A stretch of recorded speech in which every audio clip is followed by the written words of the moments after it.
मान्य सदस्यहरू, प्रदेश सभाको आजको बैठकको कारबाही प्रारम्भ हुन्छ।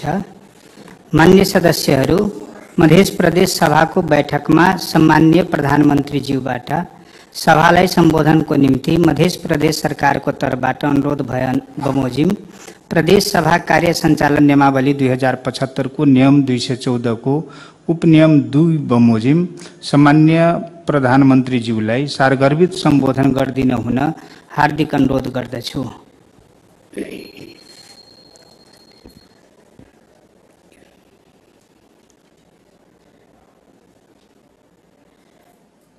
मध्य प्रदेश सभा का माननीय सभामुख महोदय,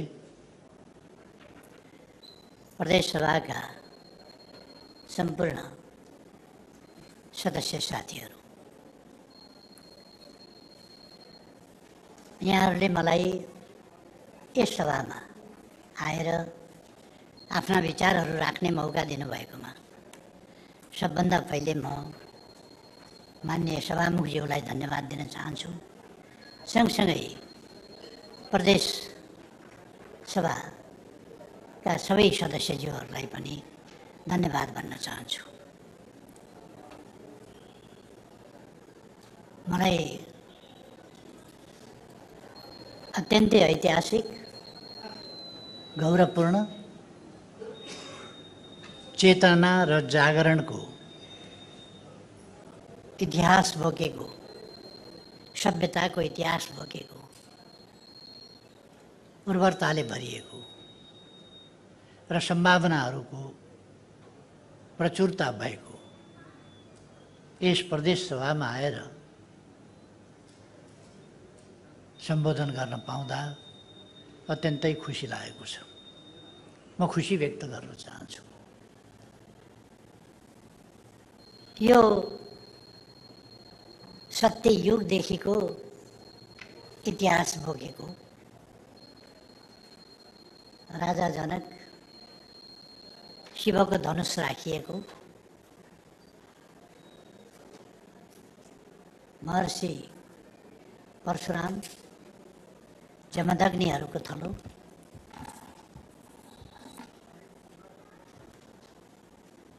माँ सीता भनेर जसलाई हामी जान्दछौँ उहाँको जन्मभूमि,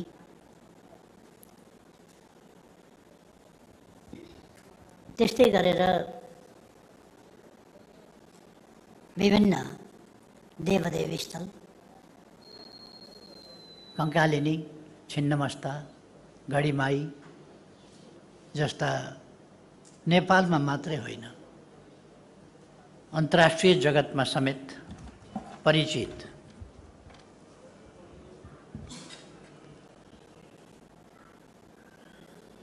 यो धार्मिक भूमि,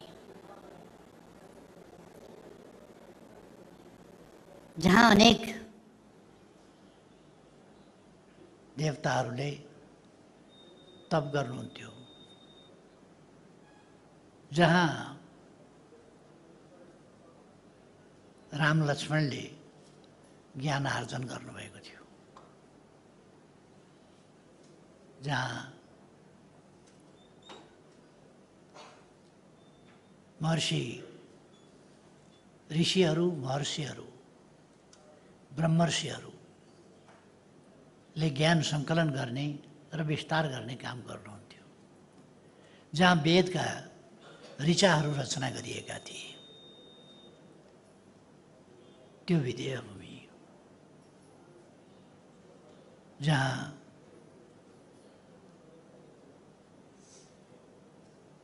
अनेक विद्वानहरू, साहित्यकारहरू, कविहरू,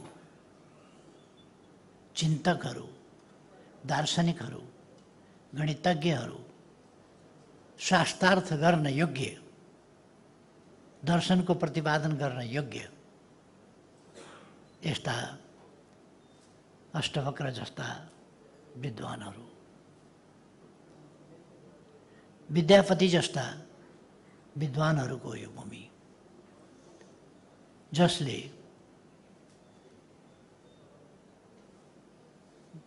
मिथिला साहित्यलाई मात्रै होइन मैथिल साहित्यलाई मात्रै होइन, अरू साहित्यहरूलाई पनि मार्गदर्शन गरेको छ। यस्ता दार्शनिकहरूको यस भूमिमा आज हामी ती इतिहासका तमाम गौरवहरूलाई सम्झिएर, त्रेता युगमा भएका ती शास्त्रार्थहरूलाई सम्झिएर, राजर्षि जनकको दरबारमा जो शास्त्रार्थ हुने गर्थे, दर्शनको बारेमा, जीवनको बारेमा,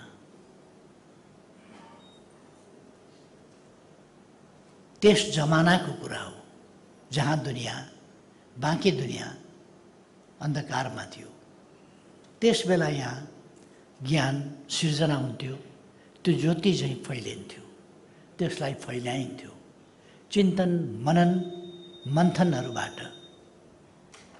ध्यानहरूबाट, चिन्तनहरूबाट, त्यसपछि त्यसलाई मन्थनमा लगेर सिद्धान्तको रूपमा स्थापित गरिन्थ्यो र जसलाई प्रमाणको रूपमा प्रस्फुटित गरिन्थ्यो। लिपि आविष्कार नहुँदा स्मृति र सुधृतिको भरमा चिन्तनलाई, ज्ञानलाई, दर्शनलाई अगाडि बढाइन्थ्यो।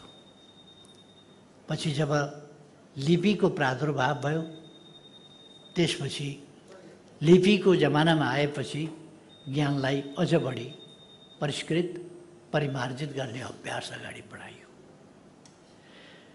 यो भूमि यसरी पुण्यभूमि हो, यो ध्यान भूमि हो, तपभूमि हो, ज्ञान भूमि हो, यो देवभूमि हो। यस्तो देवभूमिमा आएर हामी आजको अवस्थाका चर्चा गर्दैछौँ। हामीले के लियौँ, के उपलब्धि हासिल गर्यौँ, के उपलब्धि हासिल गर्न सकेका छैनौँ, गर्नुपर्नेछ, त्यसको बारेमा आज हामी संक्षिप्तमा चर्चा गर्नेछौँ। मधेस नेपालको एउटा प्रदेश हो।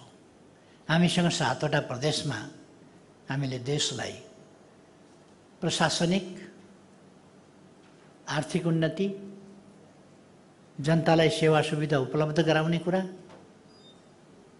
र विकासको तहमा सहजताका लागि यसरी एउटा अभ्यास अगाडि बढाएका छौँ। 753वटा महानगर, उपमहानगर, नगर र गाउँपालिकाहरू गरेर 753वटा स्थानीय तहका सरकारहरूको रूपमा स्थापना गरेर हामी अगाडि बढिरहेका छौँ। यसले हामीलाई सेवा जनतामा प्रवाह गर्न, विकासका कामलाई स्थानीय तहदेखि नै अगाडि बढाउन, स्थानीय तहदेखि नै जनप्रतिनिधिहरू छान्न, स्थानीय तहलाई नै जवाफदेही बनाउन र प्रशासनिक, राजकीय सम्पूर्ण पक्षका कामहरू स्थानीय तहदेखि नै अभ्यास होस् र त्यसको कार्यान्वयन प्रभावकारी हुन सकोस्। यस हिसाबले हामीले एउटा श्रेष्ठ प्रणाली स्थापना गरेका छौँ। हाम्रो लामो समयको अधिकार प्राप्तिको लडाईँ, त्यो लडाईँले आज सफलता प्राप्त गरेको छ र हामीले सङ्घीय लोकतान्त्रिक गणतन्त्र प्राप्त गरेका छौँ। मधेस, यो प्रदेश चेतनामा एउटा अग्रणी प्रदेशको रूपमा यस प्रणालीको स्थापना गर्ने सन्दर्भमा पनि महत्त्वपूर्ण भूमिका खेलेको प्रदेश हो। यसको रक्षाको निम्ति पनि यो प्रदेश उभिएर आएको छ र मैले पुराका पुरा विश्वास लिएको छु यो प्रदेश सङ्घीय लोकतान्त्रिक गणतन्त्रको पक्षमा दृढताका साथ उभिन्छ, यसको रक्षा गर्छ र यसलाई सही ढङ्गले कार्यान्वयन गर्दै सफलता साथ अगाडि बढाउन योगदान गर्दछ। मैले यस कुरामा विश्वास लिएको छु। यसो गरिरहँदा हामीले हाम्रा उपलब्धिहरूलाई राजनीतिक उपलब्धिको रूपमा मात्रै सीमित राख्नु हुँदैन। मेरो दृष्टिकोणमा हामीले राजनीतिक परिवर्तन र प्राप्त उपलब्धिहरू जनताले प्राप्त गरेका हुन्, ती उपलब्धिहरू जनताले लिएका हुन्, जनताको बलिदान, जनताको सङ्घर्ष, जनताको त्यागबाट आएका हुन् भन्ने कुरा, त्यस यथार्थलाई हामीले बिर्सिनु हुँदैन। र यो प्रणाली जनताको सेवामा, देशको सेवामा समर्पित हुनुपर्छ।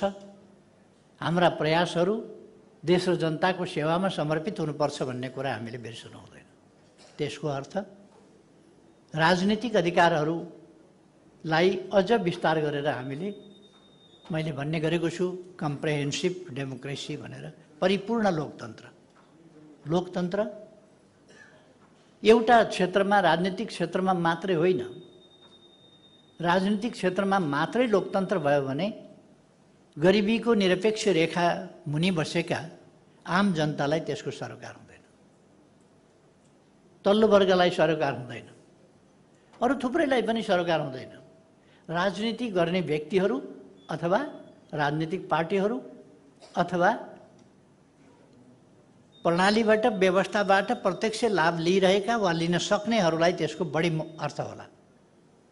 यदि जनताको जीवन स्तरमा सकारात्मक सुधार ल्याउन सकिएन भने, जनता खुदैलाई अधिकार सम्पन्न बनाउन सकिएन भने, र अधिकारमा पनि सबभन्दा पहिलो अधिकार त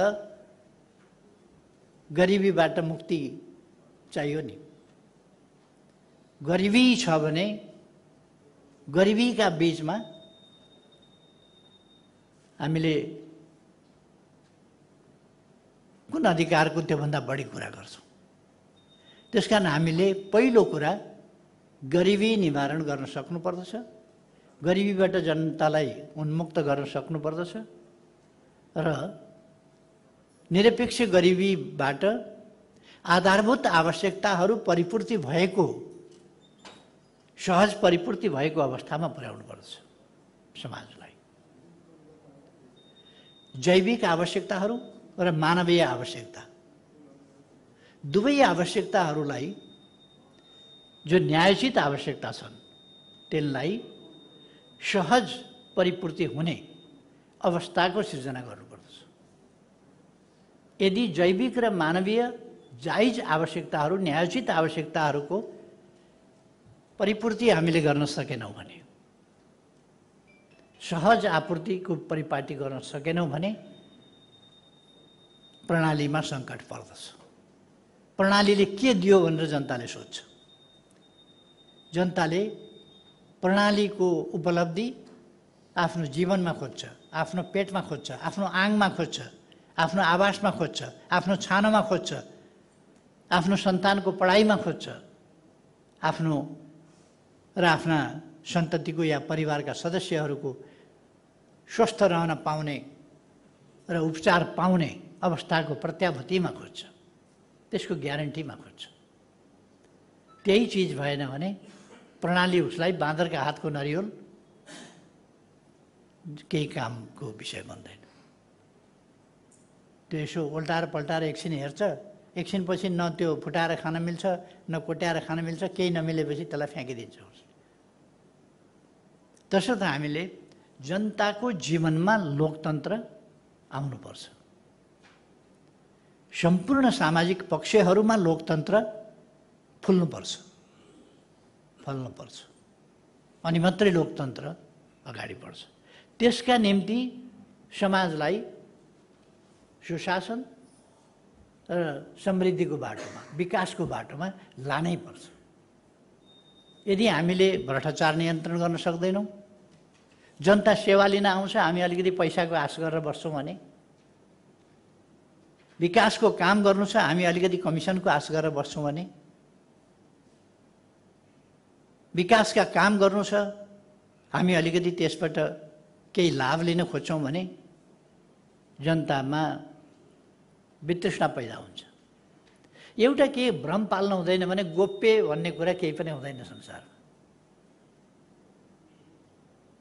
जतिसुकै गोप्य कुरा भन्नुहोस्, केही नभन्ने गोप्य कुराहरू हुन्छन्, तर मान्छेले थाहा त पाएको हुन्छ नि, थाहा पाएकै हुन्छ तर भन्दैन, किनभने त्यो गोप्य हो भन्छ, छोड्छ।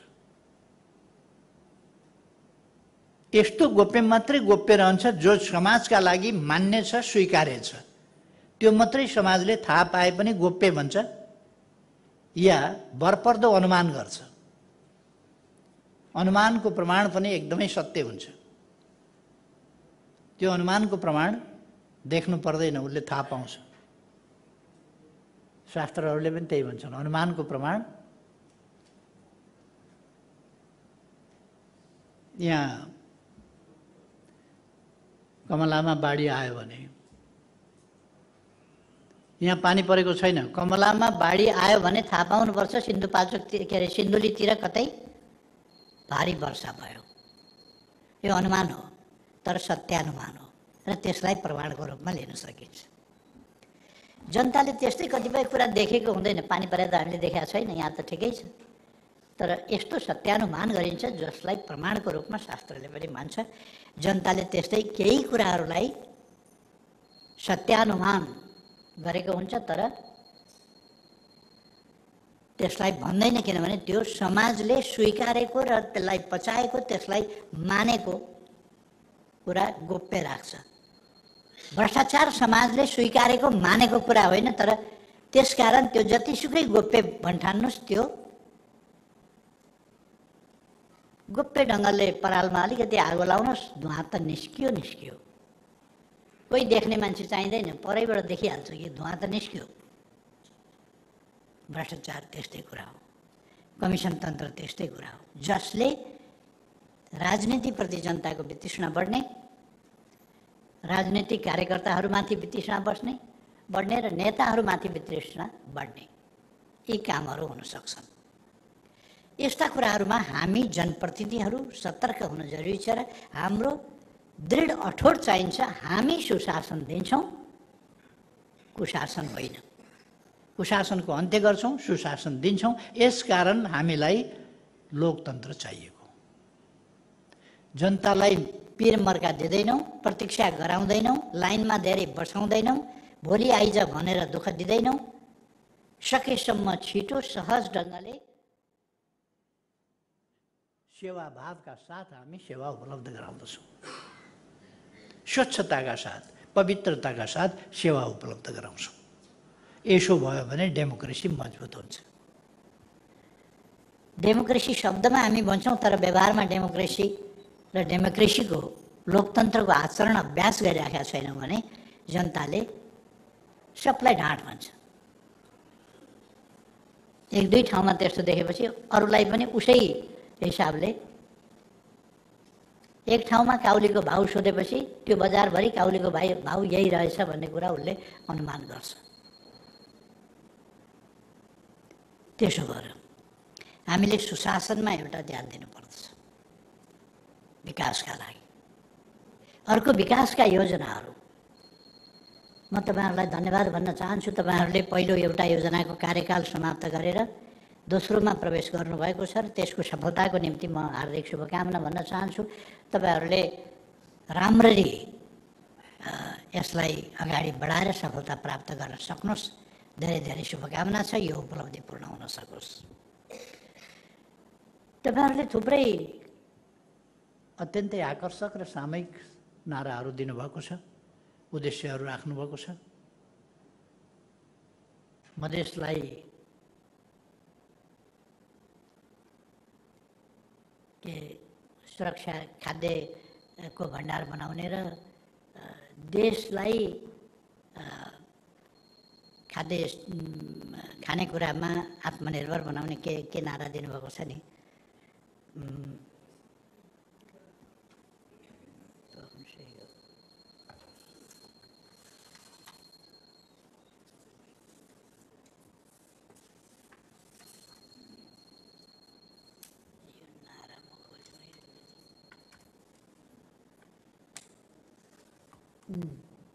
राष्ट्रलाई नै खुवाऊ, feed the nation campaign. Feed the nation campaign जुन तपाईँहरूले चलाउनु भएको छ, राष्ट्रलाई नै खुवाऊ। अथवा मधेस यस्तो अन्नको भण्डार हो जहाँ अन्न उत्पादनमा, खाद्यान्न उत्पादनमा, फलफुल उत्पादनमा, सागसब्जी उत्पादनमा, माछा उत्पादनमा, थुप्रै कुरामा अहिले पनि अगाडि छ, तर पर्याप्त भएको छैन। त्यसकारण तपाईँहरूले दिनुभएको छ कि यो मधेस प्रदेशले आफूलाई खान पुग्ने मात्रै होइन, यो त आफूलाई त खान पुर्याइहाल्ला, तर फिड द नेसन, यसले त्यो अभिभार लिनुपर्छ। निःशुल्क वितरण गर्नुपर्ने त होइन, अरू प्रदेशले किनेरै लान्छ, तर अरू प्रदेशलाई बेच्न सक्ने गरेको उत्पादन कि देशलाई खान पुग्ने गरेको उत्पादन, फिड द नेसन वाला अवधारणाका साथ अगाडि जाउँ। तपाईँहरूले यस्ता राम्रा, आकर्षक, सम्भव, अर्थपूर्ण नाराहरू दिनुभएको छ। हालाकि अन्यत्र फल्दै नफल्ने होइन, लुम्बिनी प्रदेशमा पनि खाद्यान्न त्यत्तिकै हुन्छ, महाकाली प्रदेशमा पनि त्यत्तिकै खाद्यान्न, कैलाली, कञ्चनपुर जस्ता जिल्लाहरू प्रशस्त खाद्यान्न उत्पादन हुने, कोशी प्रदेशमा सुनसरी, मोरङ, झापा जस्ता अत्यन्तै उर्वर जिल्लाहरू छन्, त्यहाँ पनि उत्पादन हुन्छ र तिनीहरूले लगभग ती प्रदेशहरूलाई पुग्ने गरी आफ्नो प्रकारको उनीहरूले पनि नाराहरू दिइरहेका छन्। तर यस प्रदेशको नारा फिड द नेसन, यसभित्र एउटा राष्ट्रिय भावना छ। हामी आफू मात्रै होइन, हामी सँगै देशलाई आफ्नो दृष्टिमा राखेर, ध्यानमा राखेर चलिरहेका छौँ भन्ने राष्ट्रिय भावना, राष्ट्रिय उत्तरदायित्व, राष्ट्रिय जिम्मेवारीको भावनाको पनि यसले प्रतिनिधित्व गर्छ भने जिम्मेवारी पनि हामी लिन तयार छौँ भन्ने त्यस प्रकारको दिन्छ। अर्को, आफ्ना प्रयासहरूलाई कति उच्च गन्तव्य राखेर र त्यस गन्तव्यमा पुग्न कति कठोर प्रयास गर्ने भन्ने कुराहरू पनि राखिएको छ। म प्रशंसा गर्न चाहन्छु। यस प्रदेशलाई, यस प्रदेशको पश्चिममा गण्डकी छ, चितवनले यसो अलिकति केही गरेको होला, तर गण्डकी छ, त्यहाँबाट प्रशस्त पानी ल्याएर सिँचाइ गर्न सकिन्छ। तर त्यही पर्ने अवस्था छैन। हामीले सुनकोसीबाट, सुनकोसी मरिन डाइभर्सन गर्दै पानी ल्याउने योजना गरेका छौँ। पहिले म प्रधानमन्त्री हुँदा जति बेला सुनकोसी मरिन डाइभर्सन मैले सुरु गरेको थिएँ, त्यस बेला मैले एउटा निर्देश दिएको थिएँ। म हटेपछि त्यो निर्देश अगाडि बढेन त्यस अनुसार। त्यो के भने, सुनकोसीमा बाँध बाँधिसक्दा टनेल तयार भएको हुनुपर्छ। बाँध चाहिँ बाँधियो, टनेल छैन भने बाँध बाँधेर के गर्ने? टनेल छ, पावर हाउस छैन, या मरिनमा नदी नियन्त्रणको व्यवस्था छैन भने त्यसले फेरि अरू जनतालाई दुःख दिन्छ।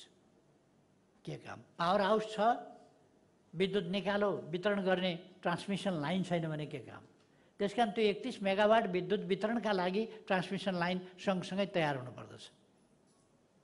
किन नहुने? टनेल खन्ने एउटै मान्छे होइन, ट्रान्समिसन लाइन बनाउने एउटै मान्छे होइन, टनेल खन्ने र बाँध बाँध्ने पनि एउटै होइन, टनेल खन्ने र यहाँ नहरको सिस्टम डेभलप गर्ने पनि एउटै होइन, यहाँ बागमतीको बाँधलाई अद्यावधिक गर्ने पनि एउटै होइन।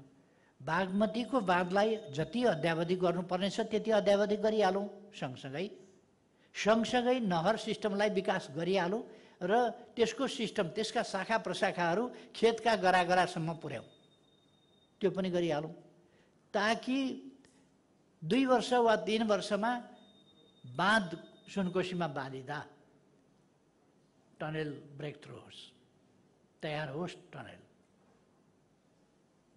अब अहिले टनेल ब्रेक थ्रु भएको वर्ष दिन लाग्यो। ब्रेक थ्रु भएको वर्ष दिन नागो, तर टनेल ब्रेक थ्रु भएर के भने बाँध बाँधेको छैन।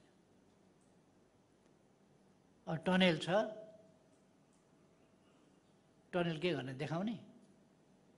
हामीलाई त पानी चाहिएको हो। त्यसकारण अहिले मैले फेरि कोसिस अगाडि बढाएको छु। यो सबै चिजलाई एकैचोटि बाँध छिटो बनाऊ, टनेलको काम कम्प्लिट गर, पावर हाउस तयार राख, ट्रान्समिसन लाइन सँगै बनाऊ, मरिन नदीलाई नियन्त्रण गर्ने काम, त्यसलाई बाँध्ने काम त्यो समयमै गर, बागमतीको ब्यारेज यदि अपग्रेड गर्नु छ भने त्यसलाई गरिहाल र क्यानल सिस्टम, नहर सिस्टमलाई शाखा प्रशाखासम्म चुस्त दुरुस्त गर, ताकि पानी छोडेका दिन सबै ठाउँमा स्मुथली पानी पुगोस् र हामी 3 सिजन खेती लगाउन सकौँ अनवरत। 1,85,000 बिघा जमिनमा त्यसले सिँचाइ हुन्छ। यसै कारण यस मध्य प्रदेशको उत्पादकत्व वृद्धिको आवश्यकता, औचित्य, महत्त्व र सम्भावना छ कि छैन भन्दा सम्भावना छ। त्यसकारण सुनकोसीबाट डाइभर्सन गरेर ल्याइयो। एउटा अलिक विवाद चल्ने गर्यो, केही मान्छेहरूले विवादको विषय बनाउने गरे पहाड मधेस भनेर। हाम्रो विविधता, हाम्रो सम्पदालाई, त्यो विविधता भनेको सम्पदा हो। हाम्रो सांस्कृतिक विविधता, सामाजिक विविधता, अनेक विविधताहरू सम्पदा हो हाम्रो। त्यसलाई दुरुपयोग गर्न खोजे केही मानिसहरूले। तर सुनकोशी मरिन डाइभर्सनले पहाडमा बाँध बाँधेर पहाडका खेत अलिकति डुबानमा पर्छन् भने पनि परुन्, तर त्यसको फाइदा त राष्ट्रले त ठुलो मात्रामा लिन्छ नि। तराईमा मधेसमा सिँचाइ गरेर त ठुलो मात्रामा लिन्छ, यहाँ उत्पादकत्व ठुलो मात्रामा वृद्धि हुन्छ। त्यसकारण यो राष्ट्रिय एकताको भावना देखाउनुपर्छ। त्यस्तै यसमा मधेस पहाड एकजुट भएर उत्पादकत्व वृद्धि गर्ने कुरामा जोड दिएको छ। केही वर्षभित्र यो आयोजना तयार हुन्छ। हुलाकी राजमार्गको चर्चा थियो, तर बनेको थिएन। मैले आफैले 10 अरबभन्दा बढी पैसा तत्कालका लागि, काम सुरु गर्नका लागि खर्च गरेर बजेट छुट्याएर हुलाकी राजमार्गको सुरुवात गरेको थिएँ। फेरि सिङ्गल लेनको बनाउने भनेर बिगार्न खोजेछ। राजमार्ग सिङ्गल लेनको कहीँ काम लाग्छ, हुन्छ? त्यसकारण त्यसलाई डबल लेनको बनाउनुपर्छ भनेर फेरि मैले अर्को प्रयास गर्नु पर्यो। जे होस्, त्यो सँगसँगै 13वटा स्मार्ट सिटीहरू, सीमावर्ती क्षेत्रसँग जोडिएका स्मार्ट सिटीहरू निर्माण गर्ने, जहाँ आधुनिक सहरहरूको विकास होस्, जसले व्यावसायिक, व्यापारिक, औद्योगिक, अन्य कृषिजन्य चिजहरूको प्रशोधनजन्य लगायतका अनेक उद्योग धन्दाहरू पनि स्थापना गर्न सकोस्, अस्पतालहरू स्थापना गर्न सकोस्। हामीले मात्रै पाउनुपर्छ सेवा भन्ने होइन। सीमावर्ती क्षेत्रमा हामीले हस्पिटल खोल्दाखेरि हाम्रो सीमापारीका जनताले पनि त्यसको लाभ लिन सक्छन्। हामीले उहाँहरूलाई पनि सेवा पुर्याउन सक्छौँ। अहिले हामी विभिन्न ठाउँमा देखिराखेका छौँ, आँखा उपचारका लागि त्यो हाम्रो हस्पिटलहरूमा कति भिड छ। मेचीका हस्पिटलहरूमा, अरू विभिन्न ठाउँका, यहीँ लायनको हस्पिटलमा, आँखा हस्पिटलमा कति भिड छ।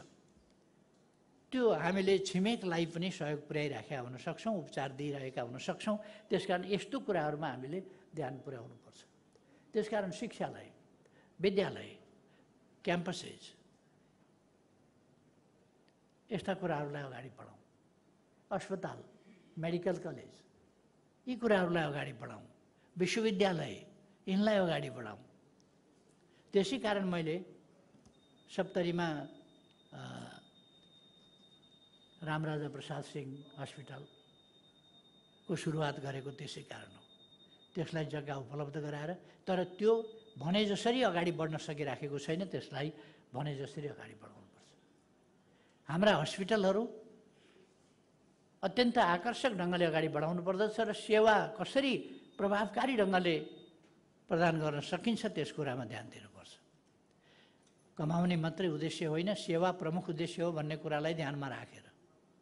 कमाउने सेकेन्डरी कुरा होला, सेवा पहिलो कुरा हो। त्यस भावनाले हाम्रा हस्पिटलहरू चल्नु पर्यो। हामीले निजी विद्यालय, निजी क्याम्पस, निजी अस्पताल तिनीहरू पनि स्थापना गरेका छौँ र बढावा दिइरहेका छौँ। यस्ता ठाउँहरूलाई हामीले आफ्ना मान्छे नियुक्त गर्ने थलोको रूपमा प्रयोग गर्न हुँदैन।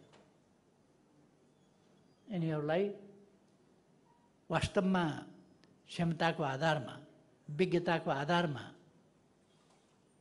र ती संस्थाहरूलाई फलाउनका लागि जस्तो व्यक्तिको आवश्यकता छ त्यस्तो व्यक्ति गुणका आधारमा त्यस्ता व्यक्तिलाई त्यस्तो संस्थाहरू जिम्मा दिने गर्नुपर्दछ।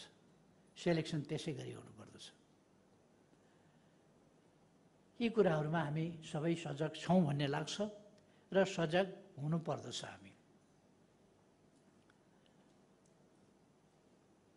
हामीले यस क्षेत्रलाई फलफुलको एउटा यसै पनि अहिले पनि आँपका लागि भन्ने हो भने यही क्षेत्र हो, माछाका लागि भन्ने हो भने यही क्षेत्र हो। अहिले रूपन्देहीमा अहिले नयाँ यो प्रधानमन्त्री कृषि आधुनिकीकरण कार्यक्रम अन्तर्गत ठुला ठुला सुपर जोन र जोन भनेर हामीले अगाडि बढाएका छौँ। त्यसमा 1400 हेक्टर या 1400 बिघा, अहिले मैले ठ्याक्क बिर्सेँ, त्यतिमा मत्स्य पालन उहाँहरूले माछा पालन गर्नुभएको छ र त्यो अत्यन्त फलदायी ढङ्गले अगाडि बढेको छ रूपन्देहीको छपियामा। यस्ता थुप्रो ठाउँमा बनेका छन्। चितवनमा केरा खेती छ, त्यसले किसानहरूलाई धनी बनाएको छ। हेर्दा हेर्दै धनी बनाएको छ त्यहाँको लोकालिटीलाई, त्यहाँका किसानहरूलाई। त्यहाँ अरू प्रकारका खेतीहरू छन्। धान खेतीले नै पनि राम्रो बनाएको छ। त्यहाँका प्लटहरू, जमिनका प्लटहरू नक्सामा आफ्ना आफ्ना कितावाला, तर प्लट 4 बिघाको एउटै गरा बनाइदिएको छ। एकै प्रकारको मल, एकै प्रकारको पानी, उस्तै प्रकारको उत्पादन, उही प्रकारको उन्नत जातको बिउ बिजन र सबै कुरा मसिनीकरण उहाँहरूले गर्नुभएको छ। धान रोप्नेदेखि काट्ने माड्नेसम्म सबै कुरा। त्यसमा 50% मसिन खरिद आदि इत्यादि लगायतका सामानहरूमा सरकारले अनुदान दिइरहेको छ। सहुलियत पनि दिएको छ किसानहरूलाई।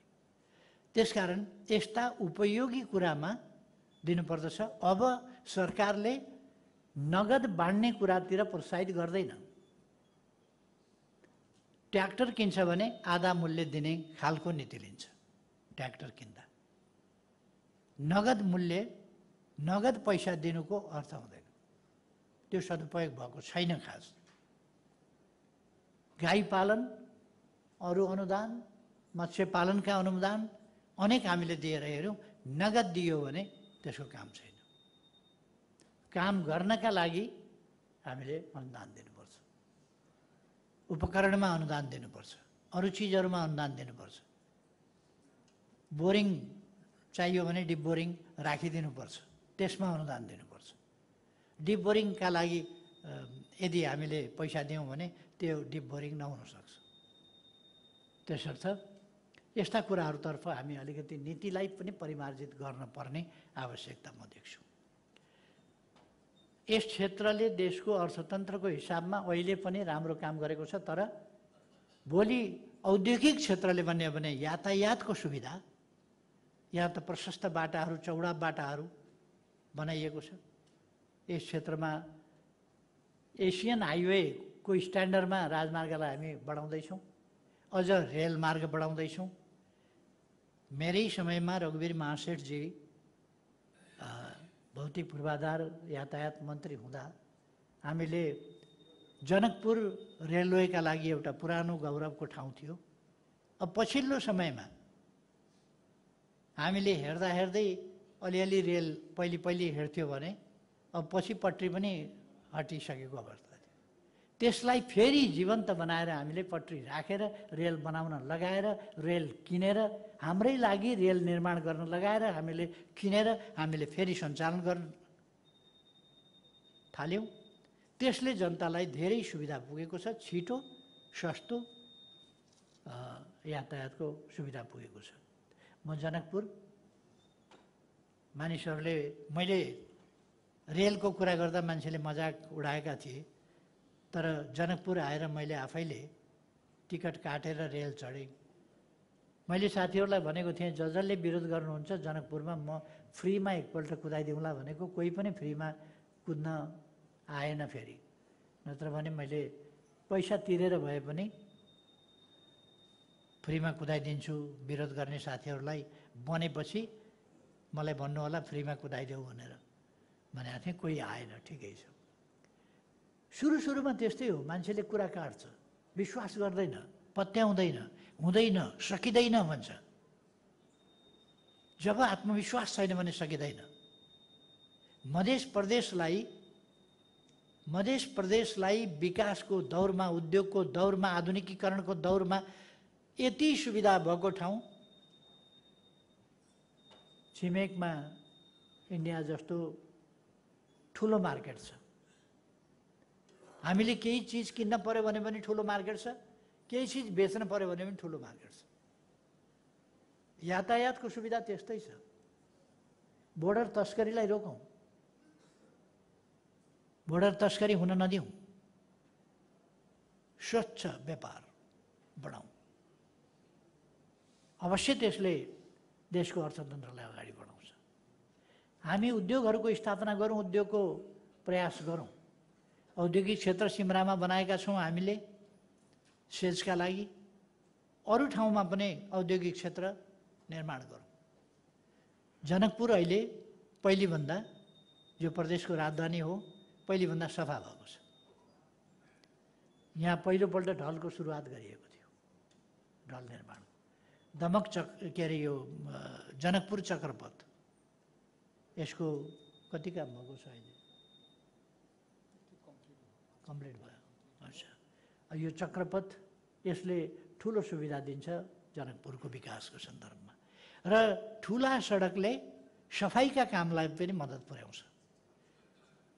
सहर सफाइका लागि डम्पिङ साइट खोज्ने भन्दा आधुनिक प्रविधिबाट त्यसलाई आम्दानीमा रूपान्तरण गर्ने, लगेर फ्याँक्ने मात्रै होइन कि त्यसलाई सेग्रिगेट गरेर त्यसलाई छुट्याएर आधुनिक आम्दानीको विषय बनाउनेतिर हामी जानुपर्छ। तसर्थ हरेक कुरामा हामी अलिक नयाँ ढङ्गले चल्नु पर्दछ, नयाँ ढङ्गले बुद्धि लगाउनु पर्दछ। र म सरकारलाई भन्न चाहन्छु, सरकारमा रहनुभएका साथीहरूलाई भन्न चाहन्छु, प्रतिपक्षमा पनि पूर्व मुख्यमन्त्रीजीहरू म देखिराखेको छु, अरू मन्त्रीजीहरू देखिराखेको छु। उहाँहरूको पनि अनुभवको मद्दत लिनुहोस्, राम्रा कुराहरूको उहाँहरूबाट राम्रा कुराहरू सिक्नुहोस्। उहाँहरूसँग पनि परामर्श गरेर विकास निर्माणका कामलाई, सेवा उपलब्ध गर्ने कुरालाई अगाडि बढाउनुहोस्। सरकारले र मेरो प्रतिपक्षलाई पनि आग्रह छ, प्रतिपक्ष रचनात्मक असहमति या काहीँ बिग्रिन लाग्यो भने रखवारी गर्ने कुरा हो। जेसुकैमा पनि विरोध मात्रै गर्नुपर्छ भन्ने कुरा होइन। त्यस ढङ्गले प्रतिपक्ष पनि चलोस् र सत्ता पक्षले प्रतिपक्षलाई साथै लिएर चल्ने इच्छा गरोस् र त्यसअनुसारको व्यवहार गरोस्। यी सबै मिलेर यो प्रदेशलाई नमुना प्रदेशको रूपमा विकास गर्न सकियोस्। प्रतिस्पर्धात्मक ढङ्गले अरू प्रदेशहरूलाई उसिन्न सकियोस्। यहाँ खुट्टा तानातान गरेर अरू अगाडि बढ्ने, हामी पछाडि परिरहने भयो भने त्यसले हामीलाई लाभ गर्दैन, कसैको पनि श्रेय बढ्दैन। त्यसकारण हामी आवश्यक समयमा आवश्यक उपयुक्त नीतिहरू तर्जुमा गर्दै, कार्ययोजनाहरू बनाउँदै, तदनुसार प्रभावकारी ढङ्गले स्वच्छताका साथ तिनको कार्यान्वयन गर्दै अगाडि बढ्न एकरूपता, एकजुटता आवश्यकता आजको हो। त्यतापट्टि म साथीहरूको ध्यान आकर्षण गर्न चाहन्छु। यहाँ हुने विकास निर्माणका कामहरूमा ती हरेक क्षेत्रमा जस्तो हामीले इनल्यान्ड वाटरवेजको कुरा गरेका छौँ। हनुमान नगरमा पानीको बाटोबाट या नदीको बाटोबाट जहाज ल्याउने र ढुवानीको कामलाई सस्तो र छिटो बनाउने, सुरक्षित पनि बनाउने। सस्तो, छिटो, सुरक्षित समुद्रबाट ठुला जहाजहरूले लिएर आउँछन् र बन्दरगाहमा हामी साना जहाजबाटै लोड गर्छौँ र हनुमान नगर ल्याएर हनुमान नगरको पोर्टमा हामी त्यसलाई अपलोड गर्छौँ। यहाँबाट अनलोड गरेपछि एकैचोटि ठुला जहाजमा पुर्याउँछौँ साना जहाजबाट र तिनलाई ठुला जहाजमा अपलोड गरेर जुनसुकै डेस्टिनेसनमा गन्तव्यमा पुर्याउन सक्छौँ। यो सम्भावना त यहीँ छ। सुनकोशी मरिन डाइभर्सनको सम्भावना यहीँ थियो, छ, त्यो पुरा हुन्छ छिटै। सुनकोशी कमला डाइभर्सन गर्न सकिन्छ, त्यो सम्भावना यहाँ छ, त्यसलाई त्यसै गरी गर्नुपर्छ। कोशीको अलिकति मास्तिरबाट कोशीकै उदयपुरको छेउछाउबाट हामीले ल्यायौँ भने पनि त्यो पनि सम्भावना छ। चत्राभन्दा अलिकति मुनिबाट मात्रै ल्यायौँ भने पनि ठुलो सम्भावना छ। त्यसो भए यस्ता थुप्रै सम्भावना छन्। अथवा एउटा पहाड खोल्दाखेरि फेरि आइपुग्छ कमलामा, सुनकोशीबाटै कमलामा ल्याउन सकिन्छ। यस्ता सम्भावनाहरू छन्। मलका लागि अहिलेसम्म हामीले रासायनिक मलमा अनुदान दिने गरेका छौँ। अब कम्पोस्ट मल, प्राङ्गारिक मल कसैले तयार गर्छ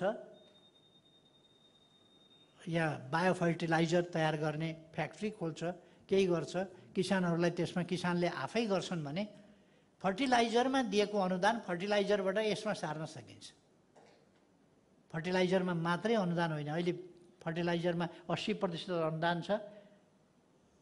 त्यस अनुदानलाई 50% ल्याएर त्यो 50%भन्दा माथिको 80%को 30% अनुदान यता रासायनिकबाट प्राङ्गारिक मलतिर सार्न सकिन्छ। अनेक प्रकारका मलहरू तयार गर्न सकिन्छ, त्यसतिर सार्न सकिन्छ र मल खाद कारखाना ठुलो मात्रामा मझौला खालका र ससाना खालका मल खाद कारखानाहरू स्थापना गर्न सकिन्छ। त्यसले फोहोरहरूबाट विद्युत पनि उत्पादन हुने, घाँसपातहरू समेत विद्युत पनि उत्पादन हुने, घर घरमा ग्यास पनि पुर्याउन सकिने खालका कुराहरू पनि हुन्छ। यो सहज कुरा हो, तर यतापट्टि हामीले अलिकति ध्यान पुर्याउन नसकेर हो। मामुली केही करोड रुपियाँमा यी कामहरू हुन सक्छ। 25-30 करोड रुपियाँमा यो मल पनि हुने, ग्यास पनि हुने, त्यो काम हुन सक्छ। त्यसो भएर यस्ता कुराहरूप्रति, नयाँ कुराहरूप्रति, जहाँ खानेकुरा पनि पेट भर्नका लागि मात्रै नहोस् र स्वास्थ्यका लागि होस्, स्वस्थ अर्ग्यानिक खानेकुरा खान पाइयोस्।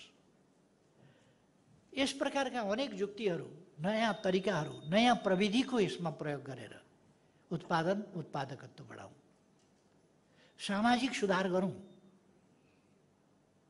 अहिले पनि यस प्रदेशमा सबभन्दा बढी बोक्सी भनेर सुनिन्छ। बोक्सी हुन्थ्यो भने लडाइँ किन गर्थ्यो होला भनेको। यत्रो हतियार खर्च गरेर लडाइँ गर्नुभन्दा त एउटा बोक्सी लगाइदिए भयो नि त।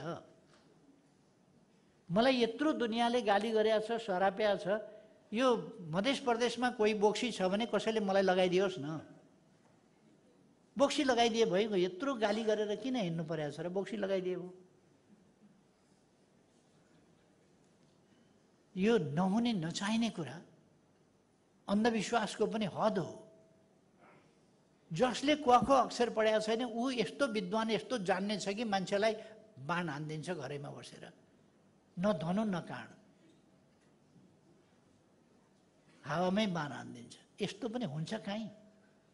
आजको जमानामा यस्ता कुरा पनि पत्याएर हिँड्ने। त्यसकारण हामी जनप्रतिनिधिहरूले जनस्तरमा पनि यस्ता अविश्वास, अन्धविश्वास, यस्ता असम्भव र नहुने कुराहरूलाई अस्वीकार गरेर जनचेतना जगाउँ। अहिले पनि बालविवाहको महामारी छ, यसलाई जनचेतनाबाटै रोकौँ। कानुनको खास कमी छैन, सामाजिक अपराध, महिलाहरूमाथि हुने हिंसा जस्ता कुराहरूलाई कानुनको दायरामा ल्याउनै पर्छ। ल्याउँ र कडा सजायको व्यवस्था गरौँ, आफै त्यो कुराहरू चाहिँ नियन्त्रणमा आउँछ। तर हामी त्यस कुरामा पर्याप्त अड्न सकिरहेका छैनौँ। यस्तो कुराहरूलाई भोटसँग साट्यौँ भने समाज सधैँ पछाडिको पछाडि रहन्छ।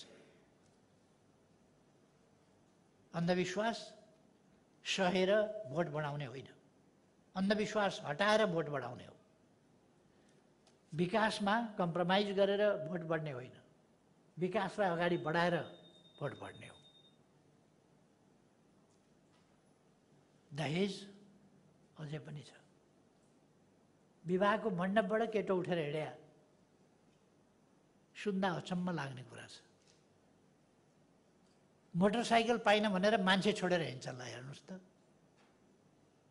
कस्तो अचम्मको कुरा हो। जोसँग बिहे गर्छु भनेर मण्डपमा बसेको छ, मोटरसाइकल पाइन भनेर मण्डप छोडेर, साथी छोडेर हिँड्छ, कस्तो दुःखद कुरा हो। यस्ता वास्तवमा के भने यी कुचलनहरू, यस्ता कुराहरूलाई हटाउँ, सामाजिक सुधार गरौँ। अर्को, पछाडि परेको समुदाय,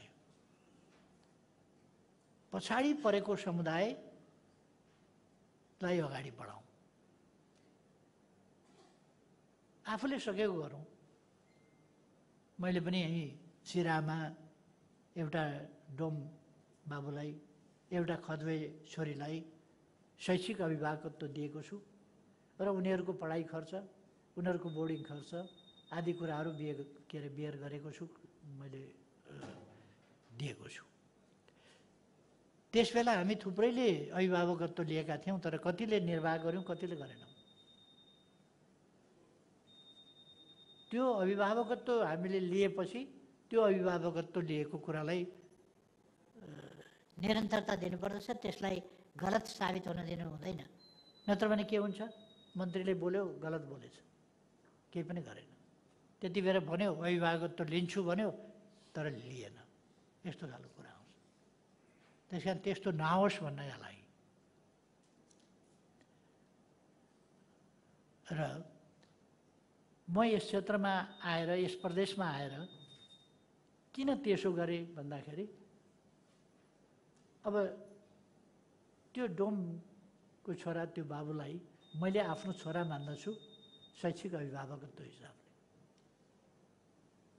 त्यो खद्वेको छोरीलाई मैले आफ्नो छोरी मान्दछु, किन मैले पढाइरहेको छु र कमसेकम म 12 कक्षासम्म उनीहरूलाई बोर्डस गरेरै पढाउँछु। बिस्तारै उनीहरूको पढाइ तेज छ, राम्रो हुँदै गएको छ। मेरो इच्छा उनीहरूलाई अलिक माथिल्लै तहमा पुर्याउने र उनीहरूको आमा बाबुले नदेखेका सपना देख्न सिकाउने। उनीहरूले आफ्ना छोराछोरी डाक्टर, इन्जिनियर होलान् कुनै समय भन्ने देखेका छैनन्। त्यो सपनासम्म उनीहरू पुगेका छैनन्। ती सपना छेकिदिने थुप्रै तथ्यहरू छन्, त्यहाँ कुराहरू छन्,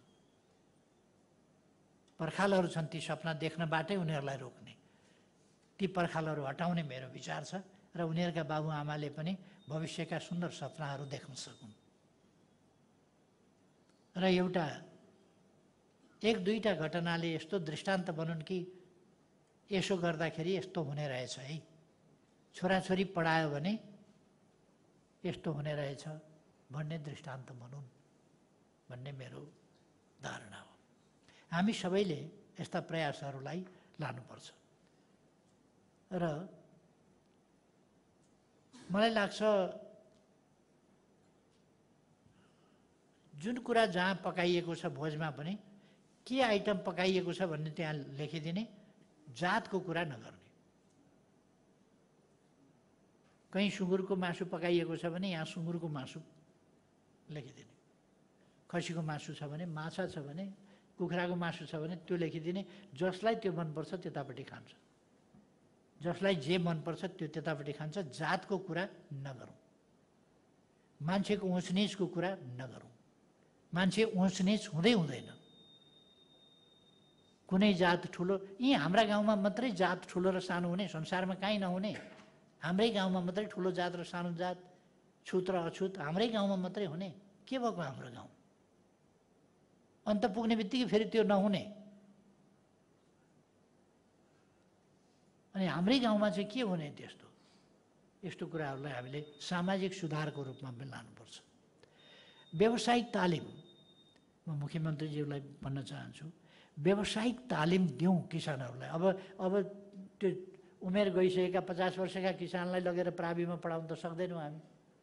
तर उनले गर्ने खेतीको बारेमा, उनले लगाउने गहुँको बारेमा, उनले लगाउने धानको बारेमा, उनले पाल्ने माछाको बारेमा, उनले पाल्ने गाईको बारेमा कसरी भन्ने कुरा हामी बताउन सक्छौँ, तालिम दिन सक्छौँ, व्यावसायिक तालिम दिन सक्छौँ। र एक दिनको गोष्ठी गरेर केही पनि फाइदा छैन। एक ठाउँमा बोलायो, एक दिनको गोष्ठी गरो, पठायो, केही पनि अर्थ छैन। तिनीहरूलाई उनीहरूले सिक्ने गरी केही समय तालिम दिउँ। त्यस तालिमबाट उनीहरू दक्ष भएर आफ्नो व्यवसायलाई परिष्कृत ढङ्गले, परिमार्जित ढङ्गले, अझ उत्पादकत्व वृद्धि हुने ढङ्गले उनीहरूले सिक्छन्। अस्ति मैले एउटा अखबारमा हेरेँ, एउटा गाउँपालिकाले, पहाडको एउटा गाउँपालिकाले 121 जना गुरु किसान भनेर उसले तोकेछ। जो एडभान्स छन् किसानहरू, गुरु किसान भनेर तोकेछ। र उनीहरूको काम आफ्नो कृषि गर्नेसँगै अरूलाई सिकाउने पनि हो। उनीहरूले ट्रेनिङ दिन्छन्, उनीहरू गाउँ घुम्छन्, जसले जानेन त्यसलाई बताउँछन्, बोलाएर तालिम दिन्छन्। उनीहरू गुरु किसान हुन्। त्यहाँ धेरै ठुलो कुरा गरेका छैनन्, तर आम्दानी राम्रो गरिरहेका छन्। बेसरी मौरी पालेका छन्, घर घरमा मौरी पालेका छन्, मह निकालिरहेका छन्। उनीहरूले आधुनिक ढङ्गले राम्रो कारखाना, डाबरले जसरी मह प्याकिङ गर्छ त्यस्तै बट्टाहरूमा उनीहरूले राम्रै प्याकिङ गरेका छन्। रोङ मह लेखेका छन्, त्यो गाउँपालिकाको नाम रोङ हो। रोङ मह लेखेका छन्। उनीहरूले सागबाट गुन्द्रुक बनाउँछन्, धेरै साग उमार्छन्, सागबाट गुन्द्रुक बनाउँछन्, त्यसलाई राम्रै सफा गरेर गुन्द्रुक बनाउँछन्। रोङ गुन्द्रुक भनेर ब्रान्डेड भएको छ त्यो। अहिले विश्वभरि रोङ गुन्द्रुक जान्छ। गुन्द्रुकैबाट फाइदा हुँदो रहेछ। यसो गर, त्यसलाई कसरी बढी आम्दानी हुने बालीमा परिणत गर्ने, त्यही बालीबाट बढी आम्दानी कसरी लिने, यही चिज अहिले खेतीपातीमा सिन्धुलीका किसानहरू, रामेछापका किसानहरू सुन्तला र जुनार खेतीबाट बेसरी लाभ लिइरहेछ। र त्यहाँ सरकारले उनीहरूलाई सहयोग पनि गरेको छ। त्यसकारण त्यसलाई सामूहिकतामा लाने र उसको जमिन कति हो, कति बोट छ, कति फल्यो, त्यसको आधारमा उसलाई सहयोग पुर्याउन सकिन्छ। तर उसले पनि सहकार्यमा आउँदाखेरि कमसेकम त्यहाँ शीत भण्डारको प्रयोग गर्न पायो, अरूसँगै अरू प्रकारका सुविधाहरू पायो। र उसको जति हिस्साको आम्दानी छ र उसको श्रमको जति हिस्सा छ, त्यो श्रमको हिस्सा वा प्रतिफल उसले उत्पादन के गर्यो त्यसलाई चाहिँ नि मिलाउन सकिन्छ। यसर्थ यस्ता थुप्रै तरिकाहरू छन् जसले हामी सामाजिक आर्थिक उत्थानलाई, हाम्रो सिङ्गै समाजको आर्थिक उत्थानको स्थितिलाई छोटो समयमा माथि उठाउन सक्छौँ। र त्यस काममा प्रदेश सरकार, प्रदेशका सदस्यजीहरूले अगुवाई लिनुपर्दछ, क्याम्पेन चलाउनु पर्दछ। गुरु किसान भने जस्तै आफू पहिले गुरु हुन सक्नुपर्दछ, उनीहरूलाई ट्रेनिङ दिन सक्नुपर्दछ, प्रोत्साहित गर्न सक्नुपर्दछ, ट्रेनिङमा पठाउन सक्नुपर्दछ, त्यो गर्नुपर्दछ। यदि प्रदेश सरकारले भन्छ भने, प्रदेश सरकारले दिन्छ भने एक दुईजनाका दरले विभिन्न विषयका तालिमहरू दिन म विदेश पनि मान्छे पठाइदिन सक्छु। त्यो विदेशमा पनि तालिम गरेर उहाँहरूले यहाँ आएर त्यसको लाभ लिन सक्नुहुन्छ। प्रदेश सरकारको निर्देशनमा मातहतमा उहाँहरूले काम गर्न सक्नुहुन्छ, अरूलाई सिकाउन सक्नुहुन्छ। त त्यस्तो ट्रेनिङका लागि हामी पठाउन सक्छौँ। हाम्रा छिमेकीहरू धेरै अगाडि बढिसके, उहाँहरूको अनुभव हामी त्यहीँ गएर सिक्न सक्छौँ। अब त्यसमा मन्त्रीको भ्रमणले केही हुँदैन। म प्रधानमन्त्री अहिले थाइल्यान्ड गएँ नि, मजाले हेरेँ, राम्रो गरेको देखेँ। गर्ने कसरी भन्ने त मैले सिकिनँ नि त, राम्रो गरेको देखेँ आएँ। हो यस्तो गर्नलाई चाहिँ फेरि गर्ने मान्छे पठाउनुपर्छ, त्यहाँ काम गर्ने मान्छे चाहियो नि, उसलाई पठाउनुपर्छ त्यहाँ। त्यसो भएर यस्तो पक्षहरूलाई ध्यान दिएर हामी अगाडि बढौँ। हामीले नयाँ प्रणाली ल्याएका छौँ, 10 वर्ष पुगेको छैन। त्यति छोटो अवधिमा पहिलोपल्ट संविधान बन्ने बित्तिकै म प्रधानमन्त्री भएँ र मैले थुप्रो कानुनहरू, छोटो समयमा थुप्रो कानुनहरू नयाँ निर्माण गर्ने, पुरानालाई संशोधन गर्ने र संविधान सम्मत बनाउने आदि कामलाई अगाडि लगेँ। अहिले तपाईँहरूले जुन कानुनहरू निर्माण गर्नुभएको छ, सङ्घीय कानुनसँग तादात्म्यता खाने गरी जसरी कानुनहरू निर्माण गर्नुभएको छ, म धन्यवाद भन्न चाहन्छु। त्यसले तपाईँहरूको कामको गतिलाई कानुनसम्मत ढङ्गले अगाडि बढ्न अवसर दिन्छ, मौका दिन्छ। तपाईँहरूले यस क्षेत्रमा राम्रो गर्नुभएको छ। केन्द्र यी कुराहरू सबै कुरा, विकासका कामहरू, सामाजिक उत्थानका कामहरू, जागरणका कामहरू, तालिमका कामहरू, शिक्षाका कामहरू, स्वास्थ्यका कामहरू, जनतालाई सेवा डेलिभरी गर्ने कुराहरू, हरेक चिजमा प्रदेशलाई मद्दत गर्न, प्रदेशसँग मिलेर काम गर्न, प्रदेशसँग हातेमालो गरेर काम गर्न सङ्घीय सरकार बिल्कुल तत्पर छ, तयार छ र अग्रसरता लिन्छ। म यसमा तपाईँहरूलाई विश्वस्त पार्न चाहन्छु, ढुक्क रहन आग्रह गर्न चाहन्छु र यस अनुसारका पहल साथीहरूले पनि गर्नुहोस्, म तपाईँहरूलाई आग्रह गर्न चाहन्छु। नयाँ प्रणाली भएको हुनाले यसको कार्यान्वयनको सन्दर्भमा, विभिन्न समायोजनहरूका सम्बन्धमा, स्रोतहरूको बाँडफाँडका सम्बन्धमा, विभिन्न अनुदानहरूको कस्तो अनुदान कसरी, कुन मात्रामा कस्तो भन्ने कुराहरूको सन्दर्भमा केही व्यवस्थित गरी नसकेका पक्षहरू छन्, कुराहरू छन्। ती कुराहरूलाई हामी समाधान गर्न सक्छौँ। त्यसै कारण मैले कहिले जुमको माध्यमबाट पनि मुख्यमन्त्रीजीहरूसँग परामर्श गर्ने गरेको छु। केही समय अगाडि जुमको माध्यमबाट पनि परामर्श गरेको थिएँ मैले, सातै प्रदेशका मुख्यमन्त्रीजीहरूसँग परामर्श गरेर के कस्तो स्थिति छ र के कसरी अगाडि जाने भनेर। अहिले म यस प्रदेशमा एकदम ठिक समयमा आएको छु कि हामी नीति निर्माणका लागि नीति कार्यक्रम पनि ल्याउँदैछौँ, प्री बजेट डिस्कसन पनि गर्नेवाला छौँ र बजेट पनि प्रस्तुत गर्नेवाला छौँ। वैशाखभित्रै हामी नीति कार्यक्रम, जेठमा हामी बजेट, जेठ 15 गते बजेट प्रस्तुत गर्छौँ। यस बिचमा अहिले देशको स्थिति, कोभिड र त्यसपछिका केही गलत कदमहरू, गलत नीतिहरूको अवलम्बन जस्ता कुराहरूले निकै बिग्रिएको अवस्था हो अर्थतन्त्रको। त्यसलाई अहिले यी केही बितेका 9 महिनामा हामीले निकै सच्याएर लान खोजेका छौँ, सचिएर पनि गएको छ। तर यसरी बिग्रिएको छ कि आम्दानीको बाटो काहीँ नराखेको, तिर्नुपर्ने सबै ठाउँमा बाँकी राखेको, बजेट नभएका ठाउँमा योजनाका लागि स्रोत सुनिश्चित गरिदिएको छ भनेर नभएको स्रोत सुनिश्चित चाहिँ गरिदिएको छ भन्ने कुराहरू राखेर ठेकापट्टा गरेर त्यो त बर्डेन त भयो, दायित्व सिर्जना भयो। त्योभन्दा अप्ठ्यारो कुरा केही हुँदैन। पैसा छैन तिर्छु भनेर कबुल गरिदिएको छ, पैसा छैन देउला भनेर कबुल गरिदिएको छ। पैसा हुने सम्भावना पनि छैन, तर पनि दिउँला भनेर कबुल गरिदिएको छ। त्यस्ता पक्षहरू छन्। ती पक्षहरूलाई हामीले अहिले न्यून गरेका छौँ र अरबौँ हामीले तिरिसकेका छौँ। अरबौँ होइन, त्यो खरबमा गइसकेका छ। हामीले तिर्न पर्ने बक्यौता तिरेको, अब केही तिर्न बाँकी छ, त्यो पनि हामी तिर्छौँ।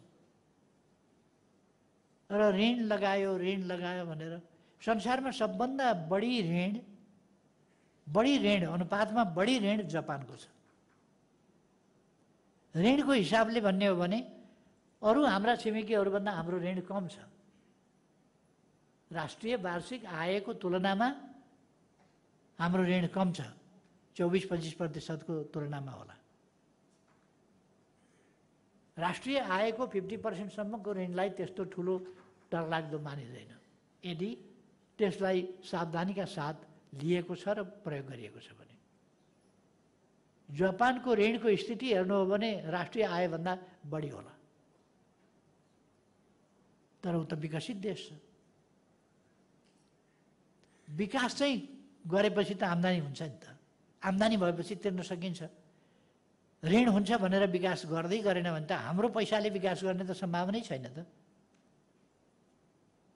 त्यसो भएर हामीले साधारणतर्फको खर्च कटाउने, मितव्ययिता अपनाउने, अब प्रशासनिक खर्चमा हौसिएर जे पनि हुन्छ भन्ने, जे पनि गर्दै जाने कुराको सम्भावना छैन। किनभने हामीसँग त्यस प्रकारको स्थिति छैन र 100 रुपियाँको विकासको काम गर्नु छ भने 200 रुपियाँ त्यस विकासको कामका लागि खर्च भइरहेछ।